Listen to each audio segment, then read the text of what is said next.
There is a question being asked in laboratories in California, in boardrooms in Shenzhen, and in university ethics committees from Oxford to Tokyo. And it is this: should human beings merge with machines, not use machines, not benefit from machines, merge with them.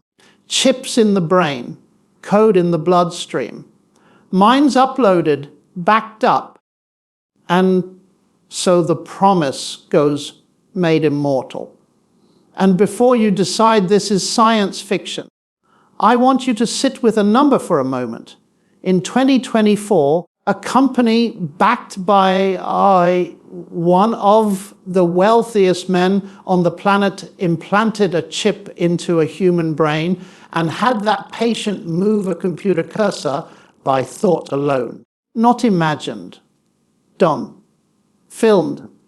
Verified. So my question tonight is not whether this technology is coming.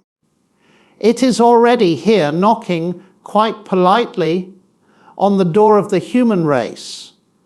My question is a different one, and it is the only question that ultimately matters when the machine offers to make you more than human.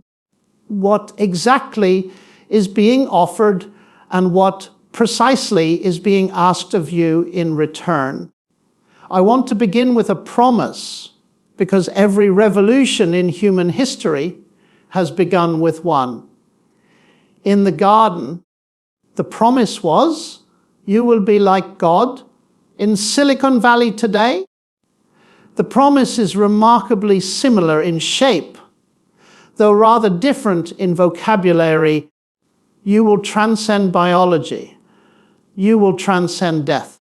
You will transcend the limits that have defined every single human being who has ever lived. One of the leading voices of the movement known as Transhumanism has said, without apparent irony, that within a few decades, human intelligence will be dwarfed by and eventually merged with artificial intelligence, and that this merger is the only way for humanity to remain relevant. Relevant. Think about that word. Relevant to what? To whom? We are being told that unless we upgrade ourselves, we risk becoming obsolete, replaced not by nature, not by God, but by our own inventions. Now, I do not raise this to frighten you. I raise it because I want us together, over the next few minutes, to think clearly, rigorously, and honestly about what is actually being proposed. Because I promise you this, by the end of this talk, you will see that the debate over human-AI merger is not really a debate about technology at all. It is the oldest debate in the world wearing a very new coat. Let me lay my cards on the table early, because I have no interest in being coy with you. I am not a technophobe.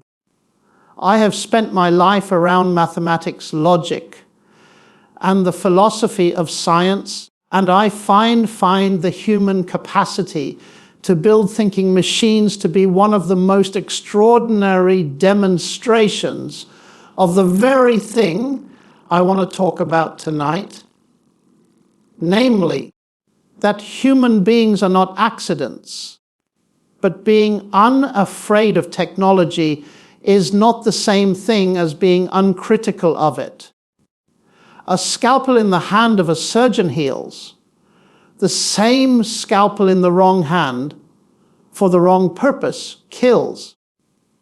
Technology is never neutral in its consequences, even when it is neutral in its construction. So let's ask the deeper question the engineers are not always trained to ask. Not can we merge with machines, but what are we that we might be merged with something else in the first place? Here is where I want to introduce a distinction that I think is the single most important distinction in this entire debate.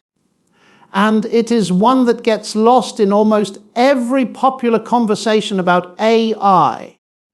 There is a vast difference between artificial intelligence and artificial consciousness. A calculator can outperform every human being who has ever lived at arithmetic, and it has done so since the 1970s.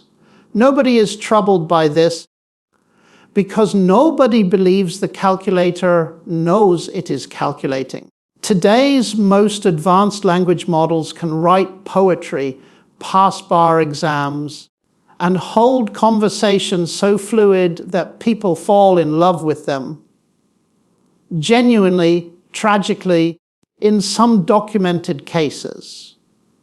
But fluency is not the same as consciousness. Predicting the next word in a sentence with extraordinary statistical sophistication is not the same as knowing what a word means, or caring whether it is true, or loving the person you are speaking to. And here is the uncomfortable question nobody in Silicon Valley wants to answer with precision. If we do not know what consciousness is, and we do not, this remains, in the words of philosopher David Chalmers, the hard problem of consciousness, unsolved by any lab on Earth. Then, upon what basis are we planning to merge our own consciousness with machines that may not possess anything of the kind? We are being asked to plug the most mysterious thing in the known universe, the human mind, into a system whose inner life, if it has one at all, we cannot verify, define, or measure. Does that strike you as science? Or does it strike you just a little as faith? A very particular kind of faith, dressed up in the language of progress. Now let me take you somewhere unexpected, because I promised you curiosity, and curiosity requires unexpected turns. Let's go back nearly 2,000 years to a Jewish carpenter's son standing in a dusty courtyard, being asked a trick question by religious lawyers who wanted to trap him. Is it lawful? They asked to pay taxes to Caesar. And he asked for a coin, looked at the image stamped upon it, and said, "Render to Caesar what is Caesar's, and to God what is God's." Now stay with me, because this ancient exchange contains, I believe, the deepest possible answer to the transhumanist project. Coins bear images. A coin bearing Caesar's image belongs, in some sense, to Caesar. But what bears God's image? According to the opening chapter of the book that has shaped more of human civilization than any other text in history, human beings do. Let us make man in our image. The text says, in the image of God he created them. Whatever else that ancient claim means, it means this: your value, your dignity, your very identity as a human being is not granted by your processing speed. Your memory capacity or your ability to interface with a silicon chip, it is granted, if the claim is true, by the fact that you bear the image of the being who made the universe in the first place. And that changes everything about how we should evaluate this merger. Because here is what the most enthusiastic voices for human-machine merger are quietly proposing, whether they realize it or not, that human worth is a matter of capability, and capability can always be improved. If you are valuable because you can think, then a being that thinks faster is more valuable. If you are valuable because you can remember, then a being with limitless memory has surpassed you. Notice where that logic ends. It ends in the obsolescence of the very humans it claims to be liberating. One of the architects of modern AI research has written openly that biological humans may become, in his words, akin to the second species on this planet, with digital minds as the first. Let that sink in for a moment. The dream of transcendence, taken to its logical end, becomes the death sentence of humanity as we currently understand it.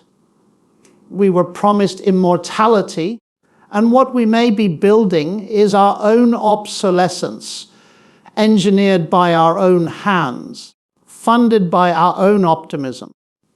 But here, and this is where I want to open the first curiosity loop I promised you, because I am not going to resolve this tension yet.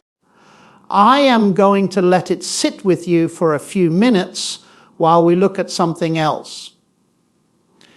Here is a startling piece of data that almost nobody brings up in these discussions.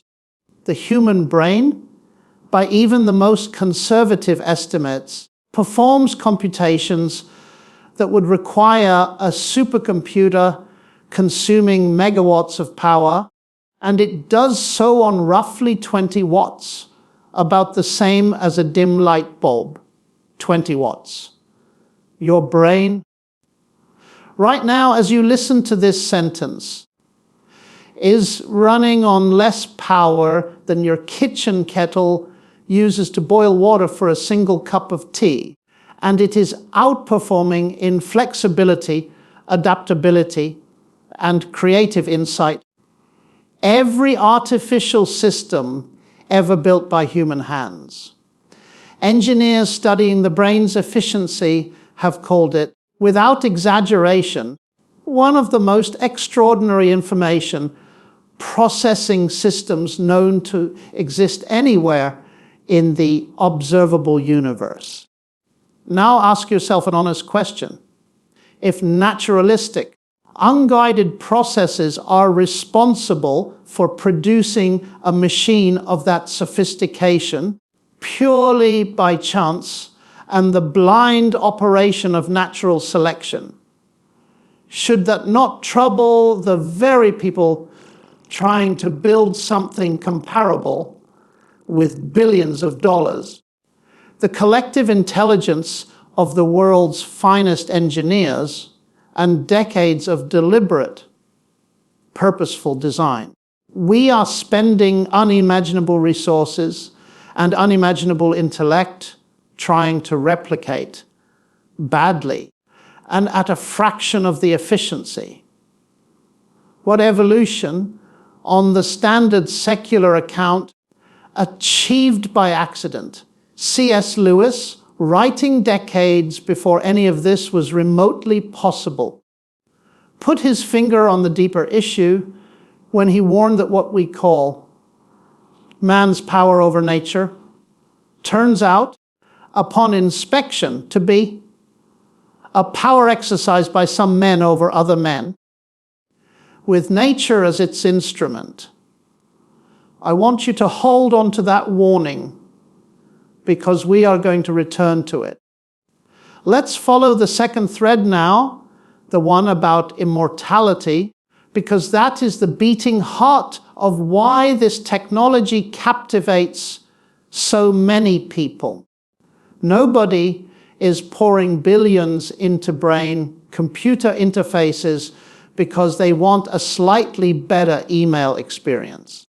They are pouring billions in because ultimately, buried beneath the marketing language of human flourishing and cognitive enhancement lies the oldest ambition in the human story, escape from death. One of the most prominent researchers in the life extension field has stated plainly that he believes the first person who will live to 1,000 years old has already been born. Whether or not that particular claim proves accurate, it reveals the theology, and I use that word deliberately, hiding inside the technology. This is not a neutral engineering goal. This is an eschatology, a doctrine of last things, a vision of salvation achieved not through resurrection, but through hardware. Ray Kurzweil, perhaps the most quoted futurist alive, has spoken for years about a coming moment he calls the singularity, when human and machine intelligence merge so completely that death itself becomes optional, a bug to be patched rather than a fact to be faced. Now here is my question, and I ask it not as an attack, but as a mathematician trained to notice when a proof has skipped a step.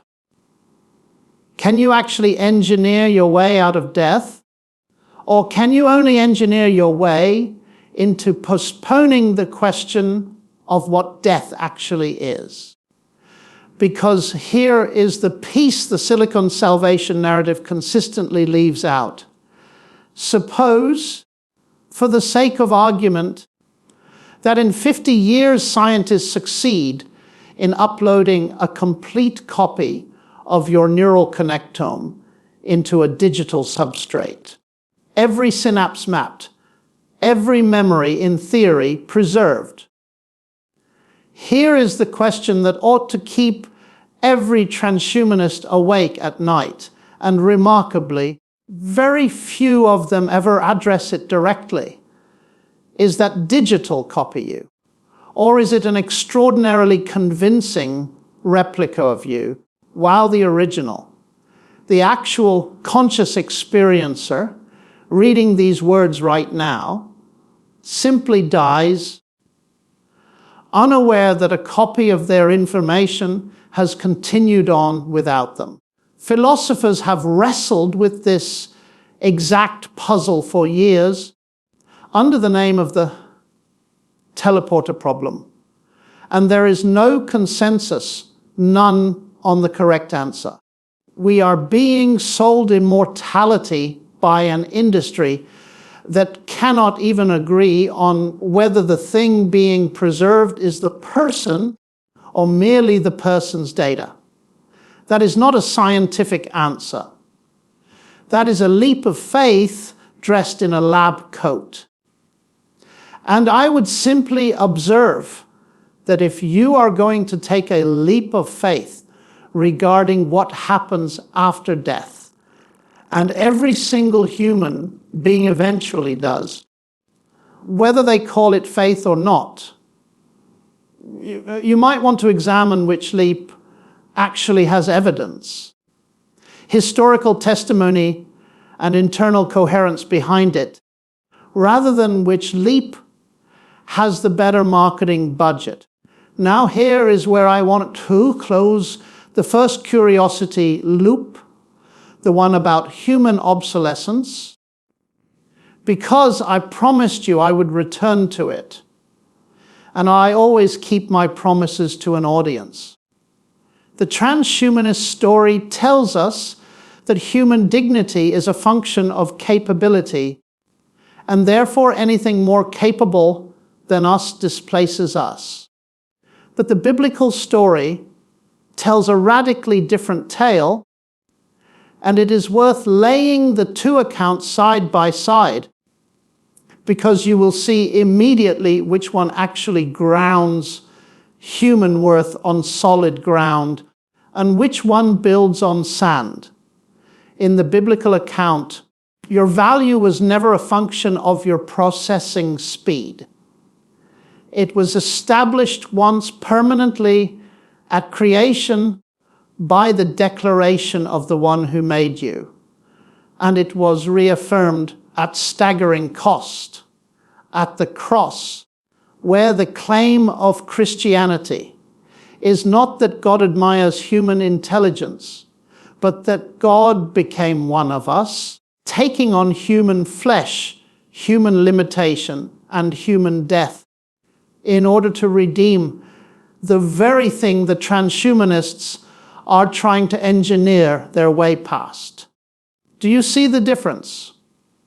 One system says your worth is earned by capability and can therefore be lost to a superior capability. The other says your worth was given, is intrinsic, and cannot be computed away by any processor on earth, no matter how many exaflops it runs. I know which foundation I would rather build my identity upon, and I suspect, if you think about it honestly, so would you. Let's talk practically for a moment, because I don't want this to remain purely philosophical. Brain-computer interface technology used to restore movement to a paralyzed patient, to give speech back to someone who has lost it to disease, to let a blind eye perceive light again. That is technology exercising dominion over creation in exactly the way the opening chapters of Genesis describe human beings as being commissioned to do. That is healing. That is compassion given a circuit board. I have no quarrel with it. Indeed, I would call it a genuinely Christian use of human ingenuity, a small echo of the healing miracles at the center of the gospel narratives. The question changes entirely. However, the moment the goal shifts from restoration to transcendence, the moment the aim is no longer to heal what is broken, but to exceed what was never broken in the first place, and eventually to replace the human being with something the engineers consider an improvement. C.S. Lewis, in a passage I have returned to more times than I can count, new power won by man is a power over man as well, and that the last men to hold unlimited power over human nature will resist all previous ages, precisely because they alone will possess the tools to remake humanity according to their own specifications, without humanity's own consent ever truly being salt. Lewis called this outcome, memorably, the abolition of man. He wrote those words in 1943, before the transistor had even been invented, and yet he described with uncanny precision the very crossroads we now stand at. So let me bring together the threads I have been weaving, because I told you at the outset that this talk would create loops, and now it is time to close them. The question of whether humans should merge with machines cannot be answered by engineers alone, because it is not at its root an engineering question. It is a theological question wearing a technological disguise. It asks, what are you? Are you an accident of blind chemistry, a biological machine whose only real prospect of continuation lies in becoming a different, better machine? Or are you a creature bearing the image of a personal, loving God, whose value was never up for negotiation, and whose future does not depend on venture capital, silicon fabrication plants, or the goodwill of whichever corporation eventually controls the servers upon which your uploaded mind is said to run. I want to suggest to you as clearly and as carefully as I know how that the second account is not only more hopeful, it is more rational. It answers the hard problem of consciousness that no laboratory has solved. It grounds human dignity on a foundation that cannot be rendered obsolete by next year's processor. And it offers a resurrection that does not require you to gamble your one and only life on the unresolved philosophical question of whether a digital copy of your mind would actually be you or merely a very sophisticated impersonation of the person who used to sit in your chair. We are, all of us, going to face the end of this present life. That much no technology, however advanced, has ever managed to change, and I would gently suggest that no technology ever will, not because engineers lack ambition, but because death is not, at its core, a technical problem. It is a spiritual one. The real question facing every person listening to this is not whether Silicon Valley will perfect the brain chip before you die. The real question is the one that has confronted every human being since the garden.